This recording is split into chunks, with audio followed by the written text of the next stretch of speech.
لام پر تشدید ہے، جیم پر بھی تشدید ہے، یا بھی مشدد ہے اور اگلا یا بھی مشدد ہے۔ 4 حروف ایک ساتھ تشدید والے آ گئے، کس طرح سے پڑھا جائے گا؟ یہ انتہائی مشکل لفظ ہے۔ یہاں دیکھیے گا، میم مشدد ہے، آپ جانتے ہیں نون میم مشدد ہمیشہ غنہ ہوتے ہیں۔ پھر نون ساکن ہے تو یہاں اخفا ہوگا، تو غنہ اور اخفا ایک ساتھ آ گئے، ان کی ادائیگی بھی ذرا مشکل ہے، اس کو بھی آج کے سبق میں ہم نے حل کر لینا ہے۔ اسی کے ساتھ ساتھ یہاں با کو دیکھیے گا، با پر 2 پیش کی تنوین ہے اور اس کے ساتھ آگے تو بھی لگا ہوا ہے، یعنی آپ یہاں وقف بھی کر سکتے ہیں۔ تو جب ہم وقف کریں گے تو با پر کس طرح سے ٹھہریں گے اور با کی ادائیگی کس طرح سے ہوگی، انشاءاللہ ان تمام باتوں کو آج کے سبق میں ہم نے سیکھ لینا ہے۔ بسم اللہ الرحمن الرحیم۔ السلام علیکم ورحمۃ اللہ وبرکاتہ۔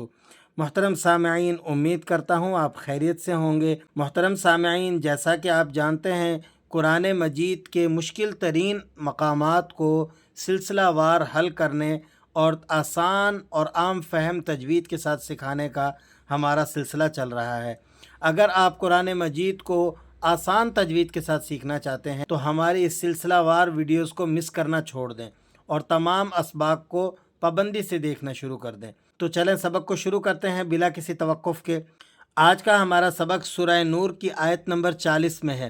ہم ابتدا سے آیت کو پڑھتے ہیں اور پھر اپنے پوائنٹ کی طرف بھی آئیں گے۔ اعوذ باللہ من الشیطان الرجیم، بسم اللہ الرحمن الرحیم۔ او کظلمات فی بحر، اس لفظ کو آپ نے پڑھنا ہے حمزہ واو زبر او، واو ساکن اور اس سے پہلے حرف پر زبر ہو تو یہ واو لین ہوتا ہے، اسے آپ نے جلدی سے اور نرمی کے ساتھ پڑھنا ہوتا ہے۔ او، اس کو کھینچیں گے نہیں۔ کاف پر زبر ہے اور ضو پر پیش ہے، لام پر پیش ہے، میم پر کھڑا زبر ہے اور تا کے نیچے 2 زیر کی تنوین ہے۔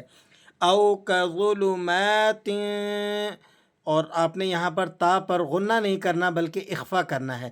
غنہ اور اخفا کی کیا ڈیفینیشن ہے اور ان دونوں میں فرق کیا ہے، تو یہ اس کے لیے ہم نے تفصیلی سبق بنا کر اپلوڈ کیے ہوئے ہیں۔ آپ کو لازماً وہ اسباق دیکھنے چاہیے اگر آپ قرآن مجید بالکل تجوید کے ساتھ پڑھنا چاہتے ہیں تو۔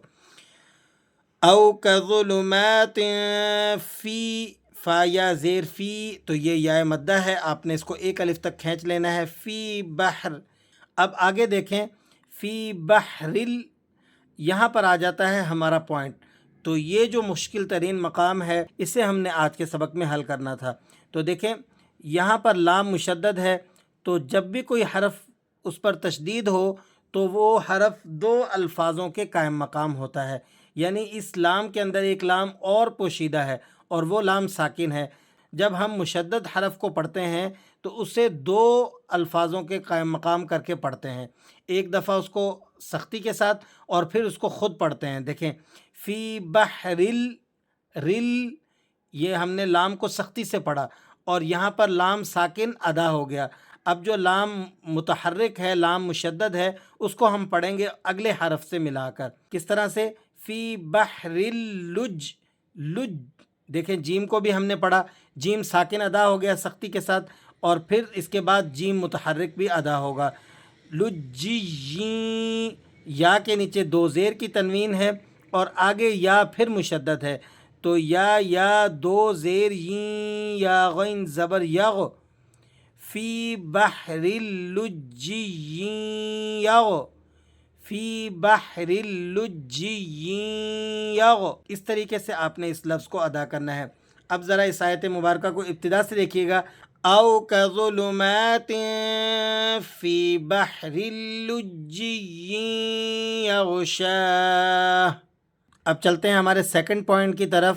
ہم نے یہ دیکھنا تھا کہ یہاں پر غنہ اور اخفا ایک ساتھ آ رہے ہیں۔ میم مشدد، نون مشدد ہمیشہ قرآن مجید میں غنہ ہوتے ہیں۔ اگر آپ نے اس کو نہیں سیکھا تو آپ کو یہ ہمارا سبق لازماً دیکھنا چاہیے اور اس کی تفصیل کے لیے ہم نے ایک مستقل سبق بنا کر اپلوڈ کر رکھا ہے، آپ اس کو لازماً دیکھ لیں تاکہ آپ کو اس کی پوری وضاحت سمجھ میں آ جائے۔ اس کے بعد ہے آگے نون ساکن، تو یہاں ہم نے اخفا ادا کرنا ہے۔ غنہ اور اخفا کے اندر فرق کے حوالے سے بھی ہمارے اسباق موجود ہیں، انہیں بھی آپ لازماً واچ کر لیں۔ یہاں پر آپ نے غنے کی آواز نکالنی ہے، کس طریقے سے؟ موجم، موجم اخفا نہیں کریں گے، اور آگے نون پر آپ نے اخفا ادا کرنا ہے، میں پیچھے سے اس کو دیکھیے گا، موجم من فوقہ، موجم من فوقہ، اس طریقے سے آپ نے اس مقام کو ادا کرنا ہے۔ اب آخری بات آپ کو وقف کے حوالے سے سمجھا دیتے ہیں کہ اگر ہم با پر وقف کریں گے تو اس با کی جو دو پیش کی تنوین ہے اسے ہم نے سائلنٹ کر دینا ہے، اور با کو ہم نے قلقلے کے ساتھ ادا کرنا ہے۔ کس طریقے سے؟